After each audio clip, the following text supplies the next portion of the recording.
Greetings everybody and welcome to this video. We will cover the details of 0.24 in Armored Warfare, and unfortunately there will not be a stream today due to the fact that there is bugs present on the server. So, welcome to Armored Warfare Update 0.24 Caribbean Crisis Part 2. This update includes a new dealer with a branch of light vehicles, the Rukyat 76, which is a AFV, the Scurry 2, which is a tank destroyer, the NM142, which is a very unique missile firing tank destroyer, the Ascod light tank, which is also a very unique premium light tank as well, the Spret SD, which is a very popular vehicle I believe in Eastern Europe and especially over the world due to the fact that it's a BMP of 125mm, and of course the new Tier 10 Belgium/South Korean light tank called the K21XC8. However, this is not all the vehicles introduced as well, and certainly not all of those altered, say the least. The Chinese also have a new tank called the VT4. This is a more heavily armoured version of the Type 99, as you can see there, with having less penetration and damage in return for a greater armor layout. Some vehicles were also changed as well, if you will allow me to do this. This includes the Challenger 2 ATTU, which was raised. Hang on. Where the fuck are you? There we go. The Challenger 2 ATTU had a whole hit point change from 3,700 to 4,200. It also received a side armor fix and a slight worse turret traverse. The Challenger 2, oh my god, it's taking me forever, also received a hit point buff from 3,300 to 4,000. However, it received an ROF nerf which changed from 5.5 rounds to 5.25 rounds per minute. What is wrong with my voice today?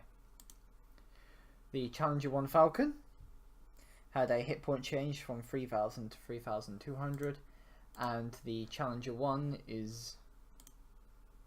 seems to be ruptured as a well-known seal clubber now, due to the fact that it has received a huge hit point buff from 3,000 to 3,700. That is 700 hit points. We are on tier 10 levels of hit points now on the Challenger 1.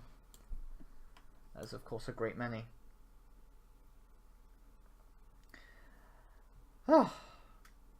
Multiple vehicles such as the 2S1 Gosdifa, the BMPT, the BMD2M, the BMD2, the Weasel Hot, the Fox, the BMP1MP, M2A3 Bradley, the BMP2 and the BMD1P have also received a gun fix.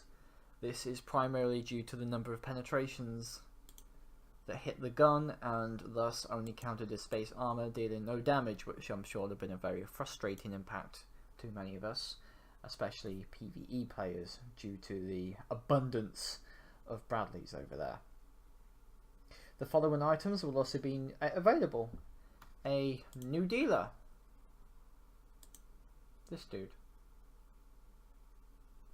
As you can see, we have new tanks plus the Corner EM, which I believe is going to basically be a better Sphinx but without the autocannon, which reduces its flexibility somewhat, but also allows it to be more dominant in the missile firing area.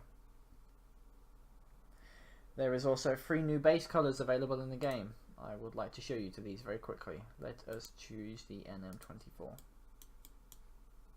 So, I researched all the vehicles, and in doing so, gave me some new base skins, which is quite nice. So, we have the blue one here, a blue one, and a blue one. But what's interesting is there is also some more skins as well. As you can see, the radical difference between those two. Of course, you could also change it for a normal camo feature, so such as that. And then the desert skin. Also, in my opinion, the desert skin kind of looks like the best on this one. This skin definitely looks awesome. However, you usually can't beat the base paint colours, but the new ones can give it a run for their money. This, in my opinion, also makes Armored Warfare the better out of the 3 games simply because of the customization you can have with some very basic paint colours. As you can see with these new base paint colours, my NM113 looks absolutely fabulous. The NM113 also has a very significant way of firing, and I'd like to show this to you. It has basically do you remember the top-down features of what's that American? There's an American anti-tank missile out there, and what happens is that this is a top attack weapon. So instead of going straight for the front like most anti-tank missiles do, they fly up and attack from the top, which is where vehicles are significantly weaker in terms of their armor. This vehicle also has a 2-shot cannon, which is quite useful, and in many cases this may actually be used as a better missile striker, otherwise known as the missile dildo, which is a tier 8 premium. As you can see, it is quite useful. Boop.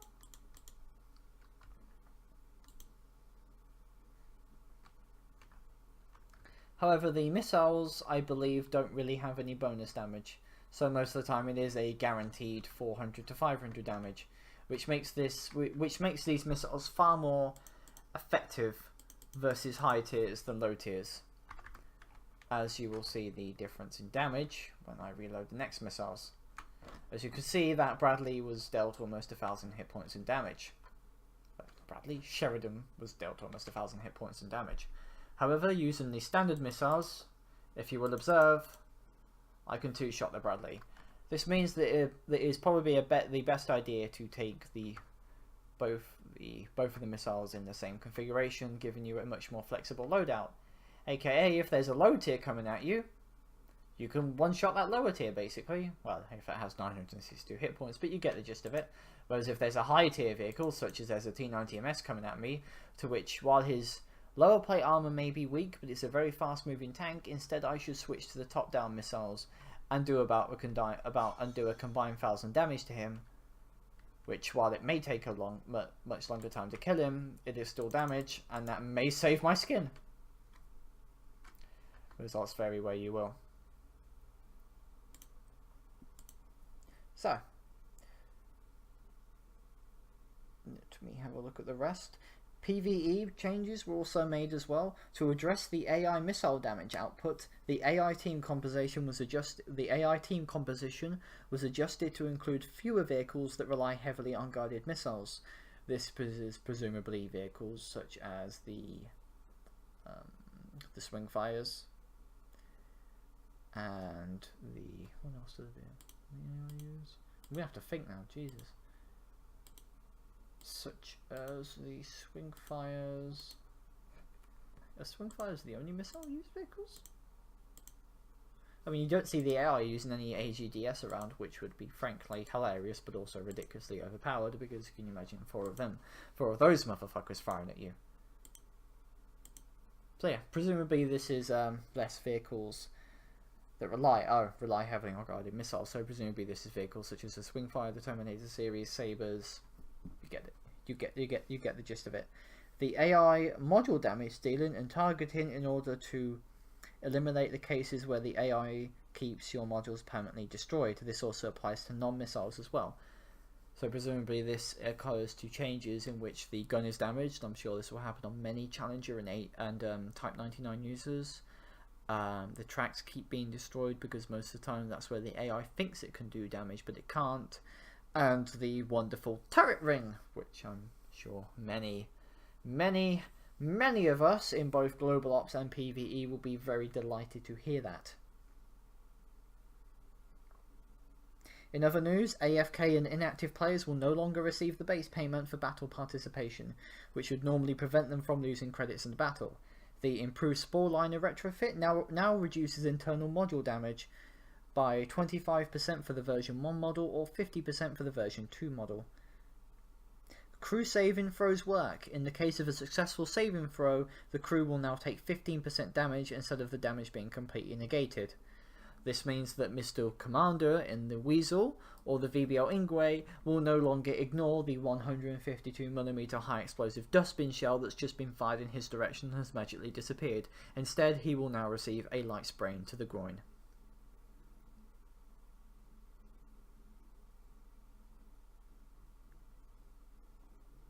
The new large Alpine Valley map for global operations features 3 wildcards, 2 of which are brand new.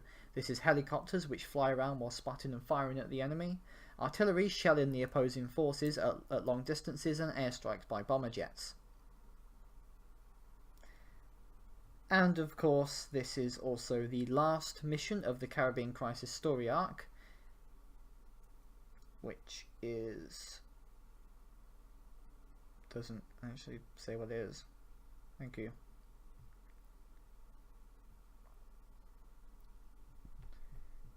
If you will excuse me. There is also a new commander in the game called... I'm sorry, I'm looking at this on my phone because my PC doesn't like me having a window open. A new commander called Andrei Zatsiev is available for unlocking all the progression vehicles of the new dealer. Andrei Zatsiev, I think, was born in Belarus. As a child, he excelled in mathematics and had no interest in the military career. However, during his mandatory 1-year service, he has proven himself as an excellent tank gunner. As a result, he decided to stay in the army and gradually shifted his interest towards PMCs. Following several successful operations, he was promoted to the role of a vehicle commander. In Armored Warfare, Andrei is a sniper commander intended for long-range gameplay and offering excellent bonuses for this role as long as the vehicle he commands remains stationary. Campers or tank destroyers, rejoice. You're gonna get murdered for that one. Let's have a look at his stats. There we go. He is a very, very serious looking person. At the base skill, he has almost a 10% camo factor if the vehicle doesn't move for 5 seconds. Giant Killer, crew damage increased to enemies. Crew damage increased to enemies. Crew damage increased to... holy shit. 20, 26, 32% crew damage. 38% crew damage. 48% crew damage. 58% crew damage. We also have ammo swap speed improved by 12%. Smokescreen reload increased by 3.8%, 3.8%, 3.8%. So basically have a 11% smokescreen reload, which goes from anywhere from 60 to 54 seconds or 80 to 72 seconds, which may be useful in the right circumstances. Peak accuracy improved by 3% after dealing damage from 300 meters. Here we go. That's quite good actually. So 3, 6, 11, 14, 17, 22% accuracy increase, better ammo swap speed leading you to a 36% better ammo swap speed, APS reload time, which is frankly pretty fucking useless. Ammo swap speed, hang on, that's it. Huh! 30, 40, 50, 62% ammo swap speed increase. That is genuinely quite useful. TD reload speed increased by 1.9%. So we have almost a 4% TD reload speed. Camo factor when shooting improved by 6%, 6%, a 12% camo factor when shooting improved by 12%. And lastly, even more crew things. So, as a word of warning, you better stuff condoms all over your vehicles because this guy is coming for your crew and they will be fucking splooged all over the vehicle. Holy shitteroni. I don't want to meet this guy in an alley. Anyway, generally speaking, let us have a look at all the vehicles in the new tech tree. Starting off, we have the Rookie at 76, which is not a TD, it is an AFV. With a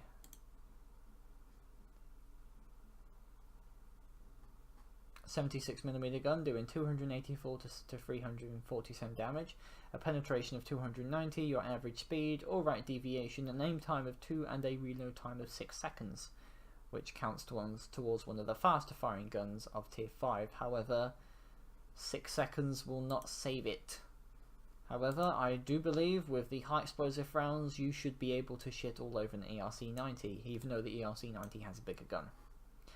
The Scurry 2 is an actual tank destroyer, having a clip of 8. Holy moly. However, it is an autoloader, not a ready rack, meaning that you will fire your shells off slower, but you will have a far better reload time rather than having to reload each of them individually. I'm sure many Centauro 120 drivers there, after splooging their 6 shots, they then have to cope with a 36 to a 40 second reload. As you can see, this is actually a Brazilian vehicle, in which that is, I don't believe that is a Leopard 1 turret actually, that is probably very inspired by it, but not exactly that. However, as stated, it is a TD and its armor is garbage. If you find a Sheridan, you should run very, very far away. We also have this little bastard, which I don't want to go anywhere near. However, looking at its base view range, you will probably need a spotter or optics. We also have the Ascod light tank, which moves from a autoloader with this turret to a striker light turret, which has a... oh no, that is an autoloader, my apologies. As you can see there, it has a 9-shot clip. However, it takes 4.2 seconds to unload them, meaning this is not a vehicle you want to do burst damage with. The 4.2 seconds is quite a long time, and the M8 Buford gets out its shots faster and is a lot faster vehicle, meaning that for the moment it is probably best to stick with the normal turret. As covered before, the Sprott SD is also in the game as well. This is actually quite a controversial move, given that it is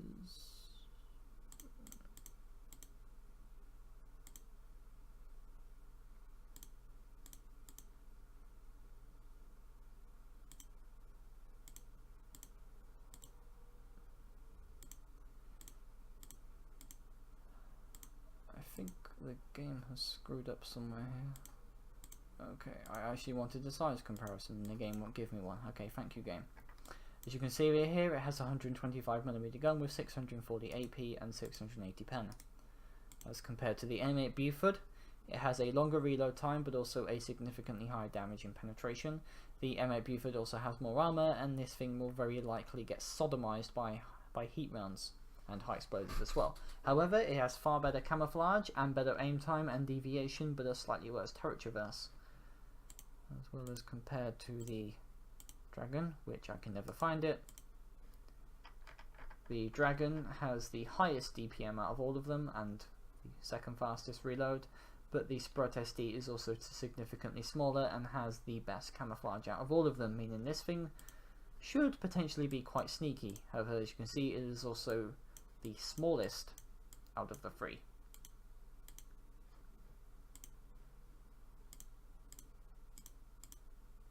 Moving on to the last vehicle here, which I still haven't worked out how to use the filter yet. Yay. We also have the K21XE8, which is basically a slightly better armoured Wilk. More able to stay in the fight, but will still likely get sodomized thanks to the fact that it has a very poor hit point value of 2,450. That is not good. However, it should still be quite fun, meaning that you have a vehicle that has better sustained damage than a PL01, but the PL01 has the better autoloader, meaning that eventually you should not really stick in front of anything, but there should be a good flanker regardless of what happens, of which I would actually very much like to compare it to the Wilk. However, remember that my XE21 is not configured for anything yet. Does she? No, she isn't. It's Zhang that has the Wilk. As you can see here, it basically has identical gun stats to the Wilk. Slightly slower, but it's faster. It has significantly better camo, slightly worse view range, better gun depression. The deviation should be better when I have a better crew, better aim time, and worse turret traverse. I guess this should be a fun vehicle, but unfortunately, as with tier 10 vehicles, anything that isn't an MBT is usually dominated by either the Sphinx or the T15. Even the Wilk, when it had its overpowered Peli rounds, was still not that great due to the fact that the Sphinx and the T15 did everything better. Unfortunately, due to the fact there is a lot of lag in the game, I cannot visit any of the maps, so this serves as strictly as a theoretical and a hey, look at these shiny things. So alas, I hope you enjoyed this update, and there should be a hotfix soon which should fix a lot of the issues that are currently being experienced by users of this game, including myself, which is why there is no stream. For now, I'd like to wish all of you a good night, and to also say that I have a stream tip and a Patreon if you consider supporting me there. Also consider subscribing and leaving a like or a comment below. Likes and comments are fun, but subscriptions are funner. For now, take care everyone, and see you tomorrow for a hopeful Armored Warfare stream. Bye!